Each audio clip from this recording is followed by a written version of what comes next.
อย่างมาหาเลาะอัดน้ำนาแต่เช้าฝนตกคืนนี่ยานคันนาขาดมาเลาะเบิ่งเห็นเห็ดพวกโพนมันกำลังออกโพนอยู่ซีนทุ่งนาผู้ใดมีโพนอยู่ให้ไปหน้าไปหาเบิ่งนี่เลยเห็ดปวกตาบหรือว่าเห็ดตาบบางคนเขาจะเอิ้นเห็ดตาบบ้านคอยเอิ้นเห็ดปวกตาบหรือว่าเห็ดปวกโพนนี่มันกำลังออก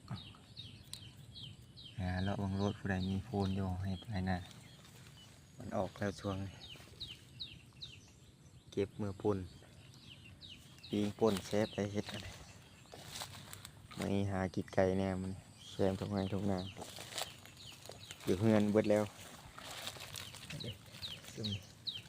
โพนนี่ลายเลยดอกบานก็มีดอกจูมก็มีดอกจูมและปีงคัก